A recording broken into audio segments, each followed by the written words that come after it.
Well, ahoy there, cruisers. I'm David, and this is Ben from Honest Cruising. And this week we're going to be having a look at the supercalifragilisticexpialidocious cruise liner, Disney. Let's get on with the show.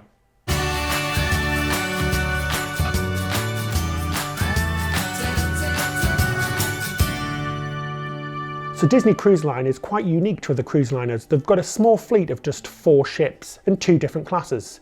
First of all, we're going to have a look at the smaller fleet of ships. It's the Disney Magic class.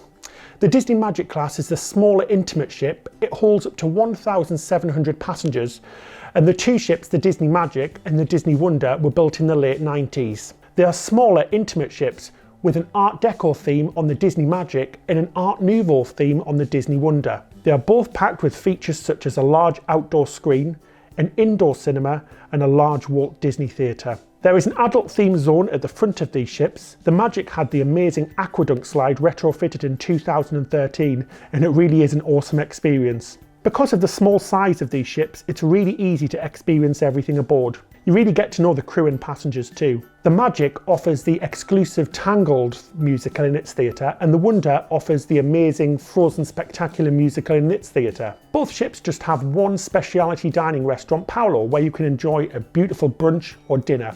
It's also just for adults only. The Disney Dream and Disney Fantasy are Disney's biggest ships. They hold up to 4,000 people and were built in 2011 and 2012, so they're still quite new ships. These ships are quite larger and have lots to offer. From amazing water slides, the aqueduct which wraps around the ship's deck, to exclusive adult-only decks and districts. There's so much to do for kids too. These ships are great for all members of the family. We think that these ships are more family orientated. They're filled with digital art and little touches such as a digital screen porthole window in inside cabins, offering an outside view with a Disney twist. The Art Deco theming is upscale and very elegant. These 2 ships also offer the Remy specialty dining restaurant for adults, with some adult humour and creative costuming and technology included. These are a little bit more expensive than the Paolo on board the Wonder and Magic. The Disney Fantasy and Disney Dream often offer only short itineraries, not really giving you enough time to experience all the features on board. So let's talk about some of the destinations that Disney Cruise Line go to. The larger ships, the Dream and the Fantasy, can often be found on shorter Caribbean itineraries. Disney own their own island in the Bahamas, Castaway Cay. It's an idyllic island with lush surroundings and crystal blue beaches, plus a delicious barbecue on offer and Disney touches throughout. You can also do a 5k run on here, which is very popular with cruise passengers. The Disney Magic and the Wonder offer longer itineraries. The Magic comes to Europe in the summer, offering varying itineraries as well as transatlantic cruises. The Wonder often does itineraries to Alaska, the Panama Canal and the west coast of the USA. Disney offers set time dining in its main dining rooms. They have 3 main dining restaurants on board which you rotate through each night.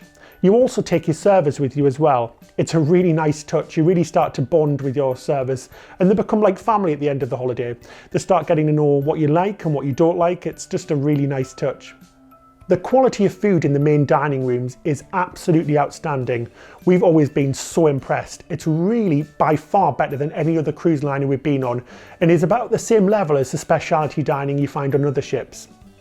Menus are packed with themed foods and a large selection. Each plate is like a performance. The dining rooms themselves are themed with shows and activities taking place while you eat.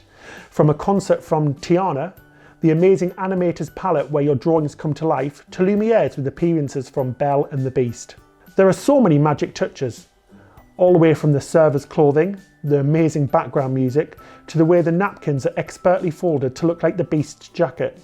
There is 1 semi-formal and 1 formal night per 7-night cruise. Everybody really does get dressed up, including the kids who come as their favourite princess or Disney character. There's also an amazing buffet which offers incredible food and seafood, offering breakfast and lunch, and several snack venues scattered around the ships.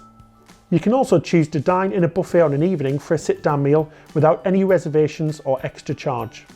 There's at least 1 specialty dining restaurant in each of the ships for a truly special experience. These are adult-only venues, meaning you can enjoy your meal without the kids. It truly is an amazing experience. There's loads of entertainment on board, from pub quizzes to Disney-themed Broadway-style shows in the Walt Disney Theatre. There's also live music all around the ship, with adult comedy and game shows. There's always a disco or karaoke happening in the nightclubs too. Depending on the ship, there's also slides and water parks on the deck. Plus, on the top deck, it's usually split between a family area and an adults only area. There's an extensive spa and gym on board the ships. For adults, there is wine, whiskey and cocktail tasting sessions. There's a large outdoor screen showing the latest movies and Disney programming throughout the day and into the evening, with the indoor 3D Buena Vista Theatre showing the latest releases and some that have not even been released yet, all included in the price. There really is always something going on and you really can't get bored on these ships. Disney have really put thought into their entertainment. We were blown away with the entertainment offerings and always look forward to the nightly shows. The kids clubs, as expected, are the industry leader, with something for all kids of all ages. From the awesome themed teen lounges to a Marvel themed club, there is something for everybody. There's also a themed pirate night which everybody really does get involved with. Everybody gets dressed up and they have a massive party on the top deck, as well as a show and fireworks off the side of the ship. There's also themed foods in the dining rooms throughout the evening, and you can end the night with a dessert party. Disney offer everything from inside cabins, cabins with a sea view, cabins with a veranda, up to the Walt Disney Suite, which is a multi-room suite which is very beautiful and elegantly decorated. The oversized staterooms are very tastefully decorated and offer great value for money.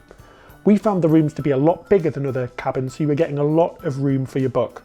The beds were huge and very comfortable, and with little touches all around the room, such as beautiful portraits and pictures on the wall, and down to the little cushions on the beds. The theming was really lovely. Disney offer the most family staterooms at sea. One of the touches that we really liked were the split bathrooms, where you'll have a wash basin and a toilet in one room, and then next door you have the shower and another wash basin. This was really great. It meant two people could get ready at the same time, especially good if you have families as well. There's also a flat screen TV offering loads of Disney programming, from Disney movies, Disney cartoons and the Disney Channel. Okay, so now let's chat about what's included and what's not included in the price of your cruise. The main dining rooms, the quick service restaurants, the buffet and room service are all included in the price of your cruise. Specialty dining costs from about $30 to $55 for brunch and from $30 to $85 for dinner. All your entertainment, as well as all the kids clubs, are included in the price. They do have a nursery on board, which is an extra charge. Unlike other mainstream cruise liners, there are no drinks packages available, but they do have an extensive drinks menu on board. We found the drinks prices to be reasonable. All drinks purchased from the bars have a 15% gratuity added to the bill. Some activities such as wine tasting and whiskey tasting are also an extra cost. So unique to Disney is that soda fountains and ice cream are included in the price of your cruise, so you can go wild. Excursions and gratuities are extra too. So gratuities around the time of filming cost around $12 per person per night. So were we joy or were we sadness? We were definitely joy. We were definitely joy. We really enjoyed our Disney cruises. It does go to say though, we are massive Disney geeks anyway. So that's our disclaimer there. Yeah, so I mean, it really was suited for us in the first place, but these ships are so beautifully and tastefully decorated throughout. The Disney theming is throughout, but it really isn't in your face, which we really liked as well. It's not garish and horrible. It's just little touches around the ship which make things really special and really cool. Yeah, one of the really nice things was when you were at port and there's a few ships in port with you, everybody's looking at your ship like, wow, it really does look something special, doesn't it? With its blue strip livery down the side, it's the beautiful ships. The other thing as well is with Disney, you get the Disney service, which is well renowned really, isn't it? Definitely. So some of the things that we didn't like, I mean, the initial cost of a Disney cruise is very expensive. Yes, we're not going to deny that, it is expensive. But there is a reason for that. Some of the things you get on board are so much higher quality than other ships, such as the food, which is literally spectacular. You're getting specialty dining, quality food every single day in the buffet and the main dining rooms. Some people might not like this, is the set dining times. Disney doesn't do an anytime dining type of thing like many other cruise liners do now, so you do have to choose between two set dining times. There is room service though. Yeah, but that's the downside. There is only room service. Exactly. The buffet isn't open on an evening, so after the meals are finished at like 9-10 p.m, there's no way you can get food from apart from room service. So we really did struggle to find anything wrong or anything that we didn't like with Disney Cruises. These are just the tiny little tidbits that we're talking about. We will definitely be booking another Disney cruise again. Fingers crossed. Now Ben's going to look at who we think Disney Cruise Line's for. Well, we found this one to be quite easy. If you're a Disney fan or Disney geeks like us, you're going to fall in love with these ships. If you're families as well, these are the perfect family holidays and kids are really going to enjoy it. Now let's take a look on our cruise scale to see where we think Disney Cruise Line fits in. It's very much an active holiday, but still with plenty of relaxing to be done on decks and the spas as well. We do think it's a very traditional cruise, but with a massive modern twist. You have the set time dining rooms and we have the lovely traditional decor on board. But at the same time, there's lots of modern twists. It does feel quite modern with the screens outside and the cinemas. There's very much a young crowd on board with plenty of families, but don't let this put you off. We were really worried how we would find it with lots of families being on board, but with the adult areas and a good mix of people, you don't have to be worried. This cruise is for any Disney fan. So let's take a look to how we think it compared to other cruise liners. We've got Royal Caribbean and Carnival here. We think it's very similar, being active, relaxing holiday. While we feel that Royal Caribbean and Carnival are very much more a modern cruise with the freestyle dining, the hundreds of specialty restaurants, but there is still quite a young crowd on board these cruises as well. We did find that Disney was much more family orientated than Carnival and Royal Caribbean, and they're much more fit in with a broader range of people. Finally, we really enjoyed our Disney cruise, and if you're thinking of doing one, we really do recommend it. We'll be booking ours soon again. Don't be put off, like we said, thinking that it's just for families. It really isn't. It's for anybody who really enjoys Disney. Okay folks, that was our under the sea experience about Disney Cruise Line.